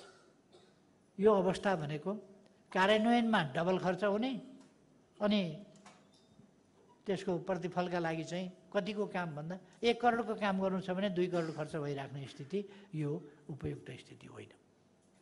यसलाई हामी सच्याएर जान जरुरी छ। मैले यति भनिसकेपछि म अलिकति पोलिटिकल कुराहरूमा जान चाहन्छु। यो सङ्घीय लोकतान्त्रिक गणतन्त्र हामीले लडेर ल्याएका हौँ, बलिदानपूर्ण सङ्घर्षबाट ल्याएका हौँ। धेरैको जीवन आहुति गएको छ, धेरै महिलाहरूले वैधव्य बिहोर्नु परेको छ, धेरैले टुराटुरी हुनु परेको छ, धेरै आमा बाउले काख रित्याउनु परेको छ। यस्ता अनेक, र यो एक ढङ्गले भन्ने हो भने धेरैका आँसुका, बलिन्द्र आँसुका धाराहरूभित्रबाट यो सङ्घर्ष लडेर हामीले ल्याएका हौँ। दुःख कष्टहरूबाट, जेलनेलबाट, निर्वासनबाट, यातनाहरूबाट यो ल्याएका हौँ। अपाङ्गता बिहोरेर यो अवस्था ल्याएका हौँ। अहिले पनि अपाङ्ग व्यक्तिहरू कोही व्हिल चेयरमा छन्, कोही ओर्किन फर्किन सक्दैनन्। त्यस्तो स्थिति भोगिरहेका छन् जनताले। हामीले यो प्रणालीको कुरा गर्दा, यस अवस्थाको कुरा गर्दा हाम्रा वीर शहीदहरूलाई स्मरण गर्नुपर्दछ र म सम्पूर्ण शहीदहरूप्रति अत्यन्तै आदर भावका साथ भावपूर्ण सम्मान र श्रद्धा अर्पण गर्न चाहन्छु। घाइतेहरू अझै पनि छन्, अपाङ्गता भएका व्यक्तिहरू अझै पनि छन्, पीडितहरू अझै पनि छन्। त्यस्ता व्यक्तिहरूको शीघ्र स्वास्थ्य लाभ होस् कामना गर्न चाहन्छु। सँगसँगै हाम्रा अग्रजहरूलाई उहाँहरूप्रति आभार व्यक्त गर्न चाहन्छु, जसले यो समाज यहाँ ल्याउनका लागि जागरणको शङ्खघोष गर्नेदेखि लिएर आन्दोलनको अगुवाई गर्नेसम्मका कामहरू गर्नुभयो र आज हामी यहाँ छौँ। उहाँहरूप्रति आदरभाव र सम्मान व्यक्त गर्न चाहन्छु। तर आज अबको कार्यभार, आज हामी जहाँ छौँ यसबाट यसलाई सुव्यवस्थित गर्ने र अगाडि बढाउने जिम्मेवारी कसको? गाउँ खाने कथा जस्तो, गाउँ खाने कथा धेरै साथीहरूलाई अवश्य थाहा होला। राम्रो जति सबै मेरो, नराम्रो जति तेरो भन्ने हुन्छ गाउँ खाने कथामा। कुनै गाउँ लियो भने त्यो गाउँको उद्योग धन्दा मेरो, कल कारखाना मेरो, बन्द व्यापार मेरो, कतिलाई मान्छे मेरो, सबै मेरो, अगतिला तेरा भन्ने हुन्छ गाउँ खाने कथामा। यस्तो गरेर नभए जति अर्काले, भए जति मैले मात्रै भनेर पनि अब अगाडि जाने स्थिति छैन। हामीले विविधताको बिचमा एकता गर्दै सामाजिक न्याय र समानताको सिद्धान्तमा आधारित भएर सहभागितामूलक, समावेशी, समानुपातिक प्रणाली हामीले जो लिएका छौँ त्यस प्रणालीलाई व्यवहारिक रूपमा अझ प्रभावकारी बनाउँदै अगाडि जानु छ। यसो गर्दा हामीले पहिलो कुरा त हामीले सङ्घर्ष गरेर लडेर ल्याएको यो प्रणाली जो श्रेष्ठ प्रणाली हो, उत्तम प्रणाली हो, यस प्रणालीको रक्षा गर्नुपर्दछ। रक्षा अघि नै मैले भने आर्थिक उन्नति, सामाजिक विकास आदि समग्र पक्षहरूमा ध्यान दिएर गरिएन भने यसको रक्षा हुन गाह्रो हुन्छ। तर राजनीतिक हिसाबले नै हामीले यदि प्रणालीलाई रक्षा गर्न सकेनौँ भने अरू त केही पनि रहँदैन। फेरि प्रणालीले हामीलाई यी अधिकारहरू दिएको, यो प्रणाली नआएसम्म प्रदेश सरकार, प्रदेश सभा थियो र त्यो त हुँदैन थियो त। यो यस प्रणालीले हो नि यी चिजहरू ल्याएको। अब यहाँनिर कलिलो कलिलो अवस्थामा केही कमजोरी होलान् पनि। बच्चा भर्खर बिस्तारै बामे सर्न सिक्छ, अनि उठ्न सिक्छ, उभिन सक्छ, एक दुई पाइला हिँड्न सक्छ। पहिलो पाइला बच्चाले चाल्दाखेरि यति खुसी हुन्छ, त्यो यति खुसी हुन्छ, ढल्छ, तर पनि केही छैन। उसले पहिलो पाइला चालो, एक पाइला चालो, हाँस्छ, ऊ किटिटिट गरेर हाँस्छ ऊ कि मैले पहिलो पाइला चाल्न सकेँ भनेर। हामी पहिलो पाइला होइन, एक खालको स्पिडमा गइसकेका छौँ। अब त्यस कारण हामी दुखित हुनुपर्ने कारण छैन, हामी खुसी हुनुपर्दछ। तर यस प्रणालीको सन्दर्भमा मैले अस्ति सङ्घीय संसदमा बोल्दा पनि भने, संविधानप्रति वफादार छु भनेर शपथ ग्रहण गर्ने अनि संविधान मान्दिनँ भनेर शपथ ग्रहण गरेर बाहिर निस्किएपछि संविधान मान्दिनँ भन्ने, यो खालको तरिका अवलम्बन गर्न हुँदैन। संविधान, यस व्यवस्थालाई व्यवस्थित गर्ने चिज नै संविधान हो, जसले यसलाई व्यवस्थित गर्छ। त्यसकारण त्यस संविधान, अब त्यो संविधान पर्फेक्ट छ त भन्दा संसारभरिका संविधानहरू परिवर्तन भइरहन्छन्। किन भन्दा समयको क्रममा आवश्यकता, माग बढ्दै जाला, अनुभवहरूले संशोधन गर्नुपर्ने देखिएला, त्यसमा परिमार्जन गर्नुपर्ने देखिन्छ। हाम्रोमा पनि देखिएको छ। त्यसकारण हामीले संविधान संशोधन गर्ने भनेका छौँ। संविधान संशोधन यस संविधानलाई कमी कमजोरी रहित प्रभावकारी बनाउनका लागि हो। यो संविधान यस प्रणालीलाई बलियो बनाउनका लागि हो, प्रभावकारी ढङ्गले अगाडि बढाउनका लागि हो, जनतालाई सहज ढङ्गले सेवा डेलिभरी गर्नका लागि हो, र सुशासन र विकासको गतिलाई अगाडि बढाउनका लागि हो, सामाजिक सद्भाव र एकता कायम गर्नका लागि हो, राष्ट्रिय एकता बनाउनका लागि हो। हाम्रा दुईटा छिमेकी मित्रहरू छन्, उनीहरूसँग हाम्रो सुमधुर सम्बन्ध छ। हल्ला गरिरहन्छन्, यहाँ सम्बन्ध बिग्रियो, उहाँ सम्बन्ध बिग्रियो। कहाँ बिग्रियो सम्बन्ध? सँगै सुत्नेले नै खुट्टो बोकाउँछ। अर्कै खाटमा सुतेको मान्छेले अर्कै बेडमा सुतेका मान्छेले खुट्टो बोकाउँदैन नि। सँगै सुतेको मान्छेले चाहिँ खुट्टो बोकाइदिन्छ। खुट्टो हटाऊ भन्नु पर्यो, कुरो सिद्धियो। अब छिमेकमै हुनेको गाई फुकेर बाली खाइदिन्छ,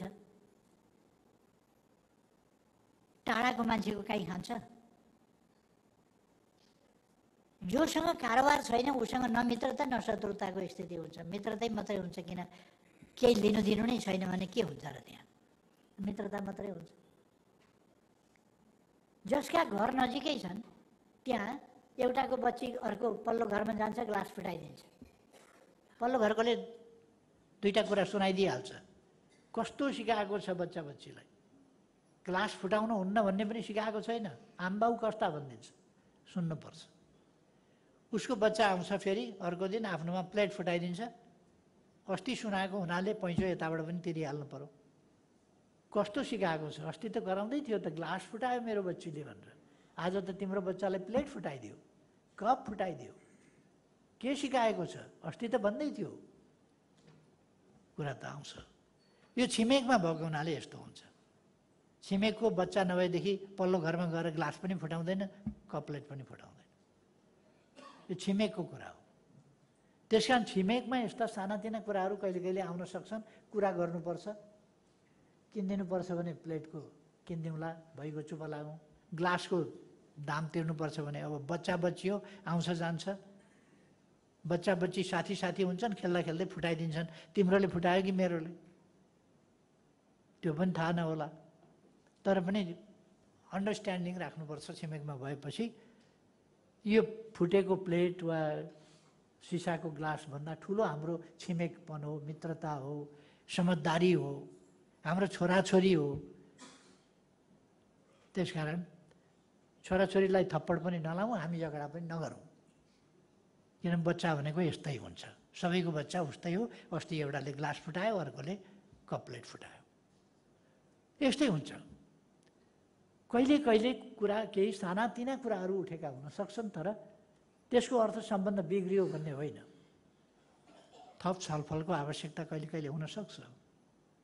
तर हाम्रा दुई छिमेकीहरूसँग हाम्रो असाध्यै राम्रो मित्रता छ र यस मित्रतालाई कसैले बिगार्न पनि सक्दैन। तर जो खुल्ला सिमाना छ, यो खुल्ला सिमानाका नाउँमा जो बेठिक गतिविधि हुने गर्छ, त्यसलाई चाहिँ हामीले रोक्नुपर्छ। दुवैतर्फबाट रोक्नुपर्छ। त्यसको सदुपयोग गर्नुपर्छ। खुल्ला सिमानाको दुरुपयोग हुन दिनु हुँदैन। यसमा हामी सतर्क हुनुपर्छ। म पोलिटिकल कुरा गर्दै थिएँ।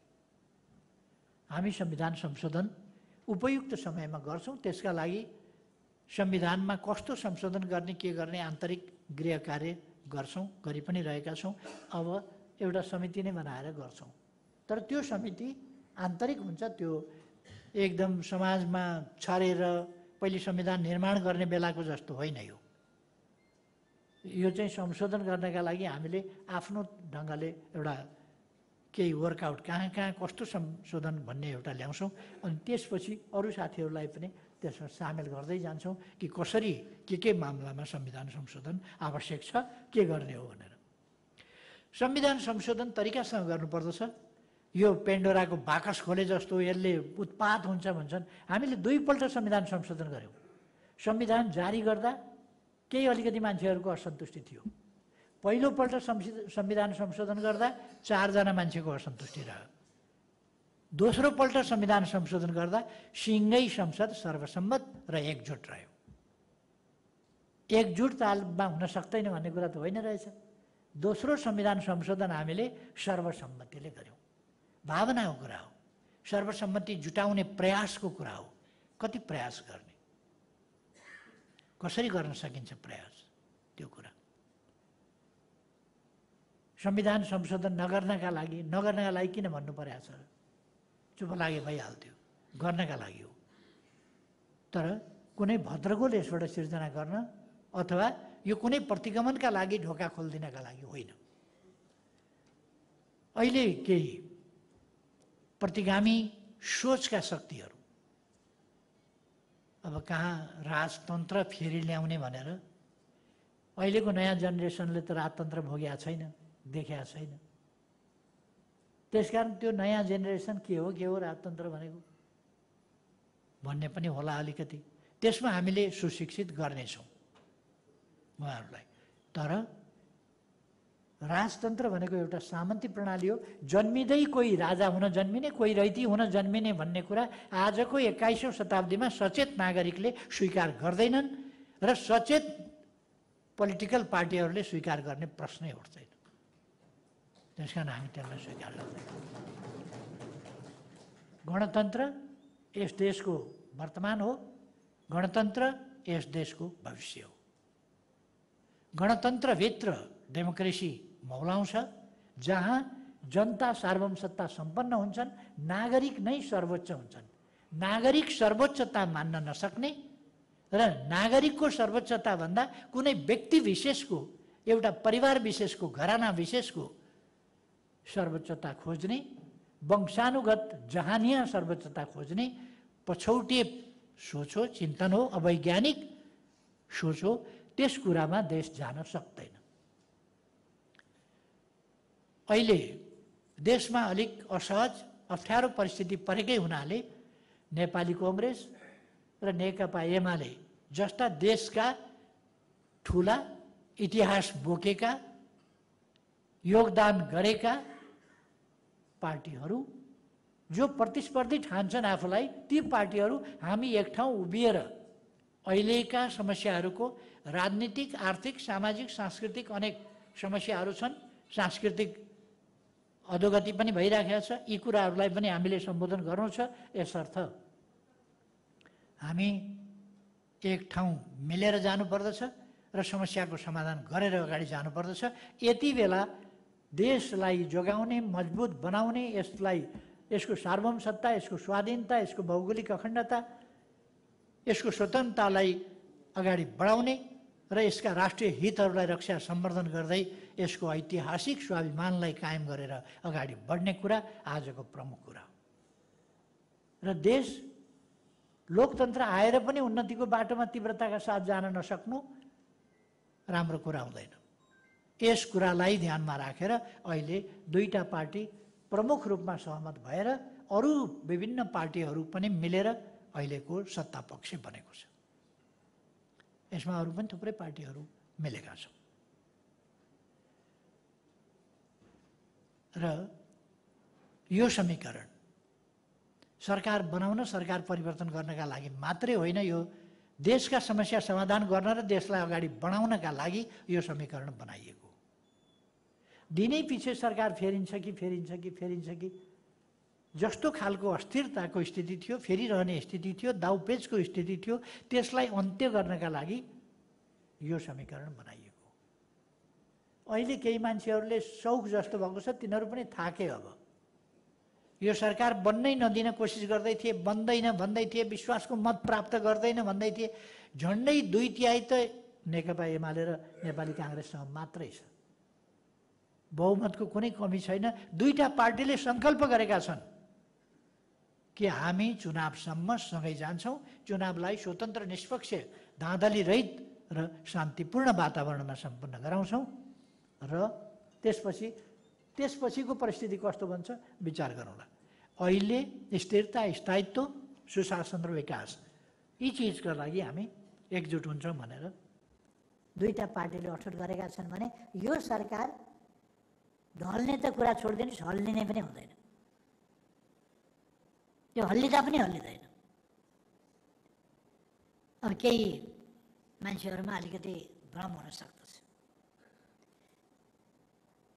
त्यो भ्रम अनुसार जनमतले केही गर्न नसक्ने, चुनावमा जान नसक्ने, चुनावबाट केही गर्न नसक्ने एक थरी तत्त्वहरू छन् जो आगजनी गरेर, मान्छे मारेर, ढुङ्गा हानेर, तोडफोड गरेर, औषधि कारखानाहरू तोडफोड गरेर, आगो लगाएर व्यक्तिका अरू घरहरू, व्यवसायहरू अनि सञ्चार माध्यमहरूका कार्यालयहरू तिनीहरूमा तोडफोड गरेर, व्यक्तिका घर जलाएर, यस्तो वितण्डा मचाएर परिवर्तन ल्याउँछौँ भनेर 2-4 हजार मान्छेहरूको वितण्डा, यस्ता कुराहरूलाई समाजले ग्रहण गर्दैन, यस्ता कुरालाई स्वीकार्य हुँदैन एउटा सभ्य समाजमा। यो अत्यन्तै गलत क्रियाकलाप हो। यो कानुनी कारबाहीको दायराभित्र आउँछ। जोसुकै भए पनि कानुनी कारबाही गरिन्छ। यसमा सरकार दृढ छ। यसमा कोही साथीहरूमा कुनै भ्रम नरहोस्। अहिलेको सरकारले कसैलाई कारबाही गर्दा आग्रह पूर्वाग्रहका साथ यसलाई कारबाही गर्नै पर्छ भनेर गर्ने होइन र यसलाई कारबाही गर्नै हुँदैन भनेर छोड्दा पनि छोड्दैन। कानुनभन्दा माथि पनि कोही हुँदैन र निर्दोष मान्छेलाई प्रतिशोध स्वरूप जस्तो हल्ला गरिन्छ त्यस्तो पनि अहिलेको सरकारले गर्दैन। यो प्रतिशोध लिएर कहीँ पुग्छ भन्ने कुरा, कहीँ पुगिन्छ भन्ने कुरा, राजनीतिमा प्रतिशोध अहिलेको सरकारका लागि यो सिद्धान्त, मान्यता र यसको आचरण विपरीतको कुरा हो। त्यस्ता कुराहरू यो सरकारले गर्दैन। म साथीहरूलाई ढुक्कले विश्वस्त भएर अगाडि बढ्न आग्रह गर्न चाहन्छु। सबै पार्टी सरकारमा हुँदैन। कहिले कोही प्रतिपक्षमा हुन्छ, कहिले कोही प्रतिपक्षमा हुन्छ। प्रतिपक्षमा हुने कुरा र सत्तापक्षमा हुने कुरालाई सहज रूपमा लिनुपर्दछ र प्रतिपक्षमा हुँदा पनि सहिष्णुता राख्नुपर्दछ, सत्तापक्षमा हुँदा पनि सहिष्णुता राख्नुपर्छ। संयम राख्नुपर्छ, धैर्यता राख्नुपर्छ र आफूलाई संविधान र कानुनद्वारा बाँधेर राख्नुपर्दछ। त्यो सबैले पालना गर्नुपर्ने कुरा हो। त्यो गरिएन भने त्यसले एउटा असहज परिस्थिति सिर्जना गर्छ। यसर्थ अहिलेको सरकार कुनै छोटो बुद्धि लिएर, प्रतिशोधी भावनाले, अलोकतान्त्रिक ढङ्गले अधिनायकवाद भन्छन्। कहाँ अधिनायकवाद? किञ्चित कहीँ पनि अधिनायकवाद होइन। कस्ता कस्ता कुरा गाली गरेर जथाभावी गर्दा सरकार चुप लाएर बसिहाल्छ। जब आगजनीमै उत्रियो, तोडफोड गर्यो, मान्छे मारियो, अनि सरकारले अब कारबाही त गर्नै पर्ने अवस्था आयो। घटनामा जो संलग्न छ, घटनामा जसले प्रवोक गरेको छ, घटना जसले आयोजना गरेको छ, आयोजना गर्नेहरू, प्रवोक गर्नेहरू र घटनामा संलग्नहरू यथोचित कानुन बमोजिम कारबाहीमा पर्छ। र यस्ता गलत क्रियाकलापहरूलाई छुट हुन सक्दैन डेमोक्रेसीमा। र यस्ता क्रियाकलाप गरेर शान्तिपूर्ण भन्ने, अनि केही पनि भएको थिएन, मान्छे जम्मा हुँदाहुँदै सरकारले अश्रु ग्यास हान्यो, टियर ग्यास हान्यो, के गर्यो, भड्कायो भन्ने खालका झुटा समाचार प्रसारण गर्ने र एउटा भ्रमको खेती गर्ने, त्यस प्रकारका क्रियाकलापहरू, त्यो कुरा पनि सरकार सचेत गराउन चाहन्छ। त्यस्तो झुट खालका अफवाह पनि नफैलाइयोस्। हामी सङ्घीय लोकतान्त्रिक गणतन्त्रको रक्षा गर्दै देशलाई विकासको बाटोमा अगाडि लाने कुरामा कृत सङ्कल्पित भएर अगाडि बढेका छौँ। केन्द्र सरकार बढेको छ र हामी सरकारमा भएका पार्टीहरू त्यसै गरी बढेका छौँ र प्रतिपक्ष पनि मूलतः व्यवस्थाको मामलामा, प्रणालीको मामलामा, संविधानको मामलामा यी कुराहरूमा नजिक नजिक हामीले पाएका छौँ। यो खुसीको कुरा हो। र कतिपय कुराहरूमा असहमति हुन सक्दछन्, त्यसलाई लोकतान्त्रिक विधि प्रक्रिया मार्फत असहमतिलाई हामीले राख्नुपर्दछ। काफी समय भइसकेको छ, अब मैले धेरै समय नलिउँ। यस प्रदेशको विकासको सन्दर्भमा केन्द्र सरकार तपाईँहरूसँग सँगसँगै काम गर्न र यस प्रदेशभित्र रहेका स्थानीय तहका सरकारहरूसँग पनि काम गर्न र प्रदेश सरकारले सङ्घीय सरकार र प्रदेश स्थानीय सरकारहरूका बिचमा एउटा समन्वयको काम, सेतुको काम पनि गरोस् र तिनटै तहहरू मिलेर हामी यस प्रदेशलाई एउटा नमुना प्रदेश बनाउने कुरामा सङ्कल्प गरौँ। केन्द्रको पुरापुर यसमा साथ सहयोग रहनेछ। यो कुराको म प्रतिबद्धता जनाउन चाहन्छु। फेरि एकपल्ट तपाईँहरूले मलाई यस सभामा उपस्थित भएर केही बोल्ने अवसर दिनुभएकोमा सभामुखज्यू लगायत सबै साथीहरूलाई हार्दिक धन्यवाद भन्न चाहन्छु। सबैमा शुभ रहोस्, शुभकामना। धन्यवाद।